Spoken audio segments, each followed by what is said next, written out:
Өмүрбек Чиркешевич өзү демократиянын муштахиди бул киши. Биздин дин тилинде айтканда. Мустахид деген эмне? Муштахид бул чечим чыгаруучу. Мисалы үчүн муштахиддер Курандан, хадистен чечим чыгарса, сиз реалдуулуктан чечим чыгарасыз. Элдин бардыгы бул кишини түшүнбөйт чындыгында. Мен акыркы кезде бир жолу сизге айтайын дедим. Өмүрбек Чиркешев, сиз мына элге мына жерде матрицаны чыгара албай атасыз. Ушуну чыгарсаңыз мен сизди түшүнгөн аракет кылам, кээде түшүнөм да сизди. Мунугу азыркы акыбал кыргыздын пассанардык чаңын арчып койду. Мен бир анекдот айтып берейин Өмүрбекке. Эки кыргыз Кытайга барыптыр илгери. Найзасын көтөрүп алып.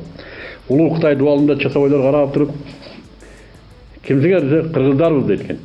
Хош, биз силер менен согушканы келдик дейт экен. Экөө эле. Биз мененби? Ооба. Канчабызыңар? Экөөбүз эле. Бизди билесиңер канчабыз? Канча? Биз 2 миллиардка жакынбыз. Чыгып чоңдоруңа айтып кой. Эртең согушту баштайбыз. Экөө кайра кетип атып сүйлөшөт дейт. 2 миллиард дейби? Ооба. Аларды кайга көмөбүз дейт. Муногу анекдот болгону менен биздеги бир пассанардык маңыз бар да бул жерде. Акыркы эгемендик жылында саясий активдүүлүк, өзгөчө Текебаевдик менталитет, саясий менталитет муногуну чаңын арчыды. Эми муногу менталитет, жаңы саясий менталитет бул Кыргызстандын ичинде отура берсе, бул баягындай да кереги жок таш да. Муногуну биз Борбордук Азияга амбицияга чыгарышыбыз керек, дүйнөлүк амбицияга чыгарыш керек. Аны үчүн экономикалык матрицаны, саясий матрицаны иштеген муштахидтерибиз бар экен. Эми руханий лидерлер жок.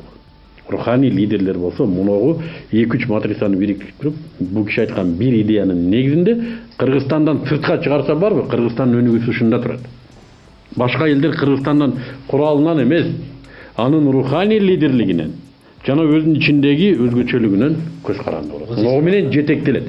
Биз ичибизде отурсак жана батпайт да, өзүнө батпайт. Булардын эмгеги мен ушундай түшүнөм. Бар кыргызды демократия менен исламды айтып, кантип муфтиятты шайлаган атасыңар, шайлай аласыңарбы? Эмне үчүн тез алмаштырасыңар? Лидер болушун үчүн руханий, ал туруктуу болуш керек. Ал урмат сыйлуу болуш керек. Кызыктар, силер муфтият менен исламды азырга чейин аралаштырып чаташтырасыңар да. Муфтият силердин мамлекеттин мусулмандар боюнча бир министрлиги. КГБңар башкарат аны, өзүңөр каалаган муфтийди коесуңар, ажылыктан пул бөлбөй койсо аны айлайсыңар. Алар азыр мусулмандардын лидери эмес, кечирип коесуңар. Андан кийин жанагындай сөз керек болгондо айта каласыңар, мына силердин лидердер. Башка форма жок деми. Лидер деп мындай таануунун механизмдери азырынча жок. Эгерде сизге окшоп Өмүрбек Чиркешев ушундай демократ өзүнүн оюнда ойгонгон саясатчылар көбүрөөк болгондо бул убакка чыгып калат эле. Азыр эми эле бир альтернативалык ой айткан баланы чүнчүтөт, чыгара коет. Азыр көп мусулман тибинде ойлонгон балдар коркот сүйлөгөндөн камап коет деп. Себеби демократияга анын ою альтернатива. Туурабы? Туура. Мен көп таң калат, сен эмнеге камабайт деп. Билбейм эмнеге камабайт.